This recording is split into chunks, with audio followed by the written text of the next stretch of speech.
Bismillahirrahmanirrahim. Assalamualaikum warahmatullahi wabarakatuh. Perkenalkan, nama saya Zulfa Anazi Zulpiana, NIM 240102085, kelas 3C, Prodi Pendidikan Bahasa Arab, Fakultas Tarbiyah dan Keguruan, Universitas Islam Negeri Mataram. Tujuan saya untuk membuat video ini untuk memenuhi mata kuliah Akhlak Tasawuf yang diampu oleh Ustaz Syamsuddin Sirah. Baik, langsung saja. Di sini ada 10 jurnal yang saya baca tentang ikhlas. Sebagaimana yang sudah dijelaskan oleh saudara Yasin Ayas, di sini saya sudah mencari 10 jurnal tentang ikhlas.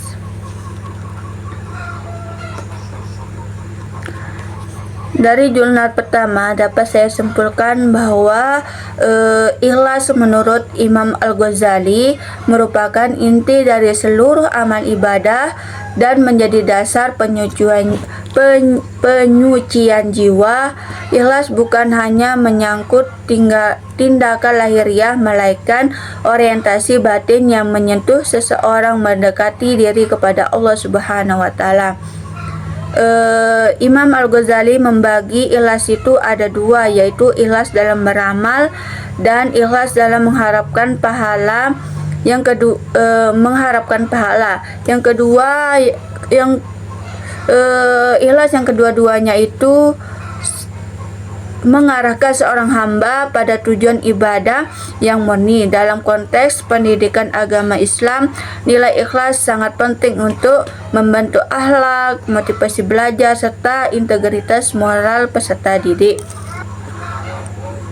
Jurnal yang kedua yaitu ikhlas begitu penting untuk diterapkan pada setiap orang karena ikhlas berada pada zona menerima dan bersyukur atas apapun yang terjadi. Lawan dari perbuatan ikhlas yaitu riya. Riya merupakan perbuatan yang dapat menjerumus orang dalam lembah kemaksiatan dan dosa. Merupakan perbuatan yang dapat dan pada akhirnya membuat kesehatan mentalnya terganggu. Terganggunya kesehatan mental seorang disebabkan oleh cemas, khawatir, merasa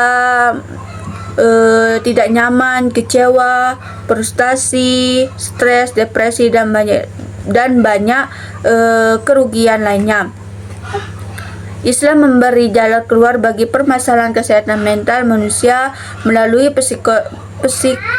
psikoterapi Islam, salah satunya yaitu psikoterapi ikhlas. Psikoterapi ikhlas ini adalah upaya penyembuhan kesehatan jasmani dan rohani dengan cara menerima sepenuh hati atas segala yang terjadi untuk sampai pada zona keikhlasan. Seorang perlu masuk dengan menanggalkan rasionalitasnya, tidak berpikir untung rugi lagi. Ikhlas membuat seorang menjadi insan yang mudah menerima dan bersyukur atas apa yang terjadi pada dirinya dan bagaimanapun keadaan yang menimpanya. Kita lanjut ke jurnal yang ketiga yaitu secara umum ikhlas adalah bersih dan tidak ada campuran suatu apapun.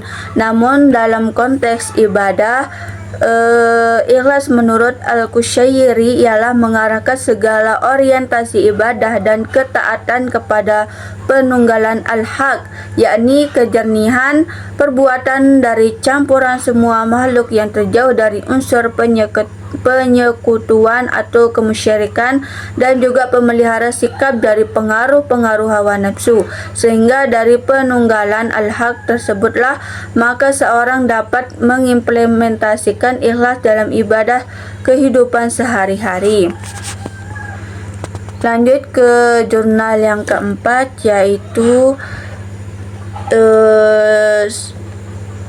yang saya dapatkan yaitu penjelaskan tentang surat di dalam surah Al-An'am ayat 162 sampai 163. Dalam pandangan Muhammad Quraisy Syahib di dalam tafsir Al-Misbah, yaitu merupakan sumber nilai ilahi karena nilai-nilai tersebut merupakan nilai yang berasal dari wahyu Allah Subhanahu wa taala.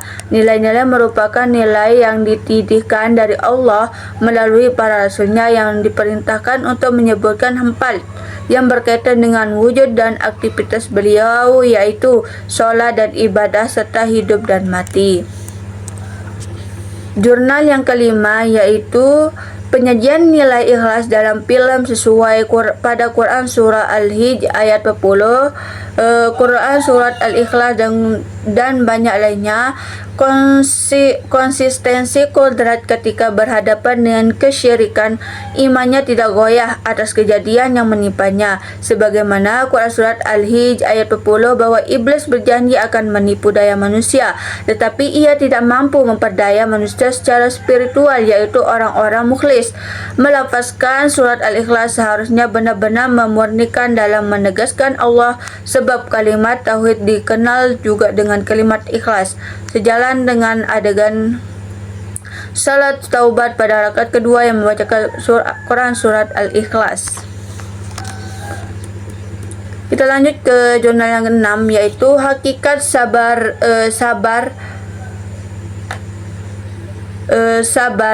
bagi manusia, terutama bagi seorang muslim, adalah supaya dapat memahami sikap dan sifat mulia yang diridhoi Allah berdasarkan kemampuan dirinya untuk dapat menahan emosi diri daripada tuntunan berbagai keinginan dan kebutuhan di dunia. Orang-orang yang sabar berdimensi akidah adalah senantiasa setiap perilaku sabar tersebut niatkan diri supaya ingin mengharapkan ridha Allah Subhanahu wa taala serta pahala darinya, karena yakin dan kepercayaan pada rukun iman maupun perkara dan berita-berita yang gaib yang ditetapkan Allah, maka dapat mendorong bagi orang yang beriman menetapi kesabaran yang guna memperoleh keutamaan diri dan kemuliaannya di dunia maupun di akhirat kelak.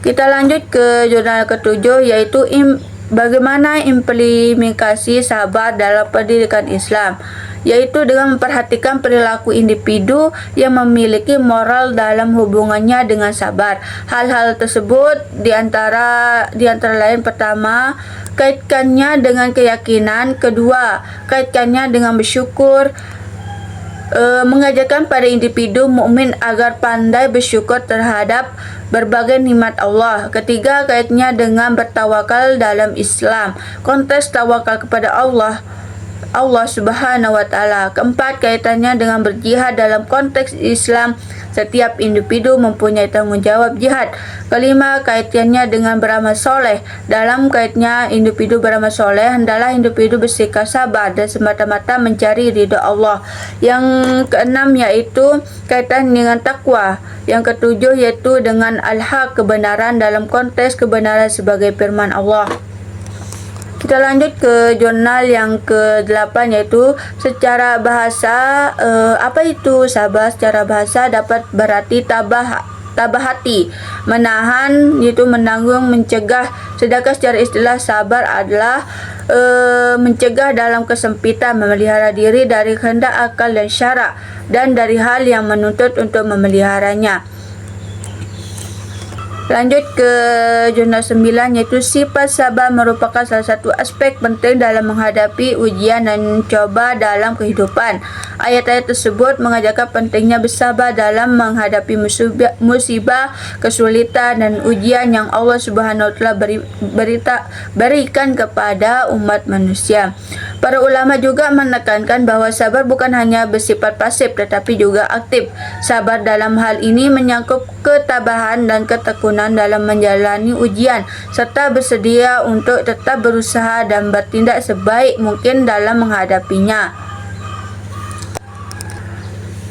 Jurnal yang terakhir yaitu menjelaskan tentang Ghazali mendefinisikan sabar merupakan suatu proses untuk meninggalkan perbuatan-perbuatan yang penuh dengan nafsu syahwat yang dihasilkan oleh suatu keadaan. Menurut Imam Al-Ghazali, sabar adalah kedudukan dari kedudukan agama dan derajat dari derajat-derajat orang-orang yang menempuh jalan menuju Allah.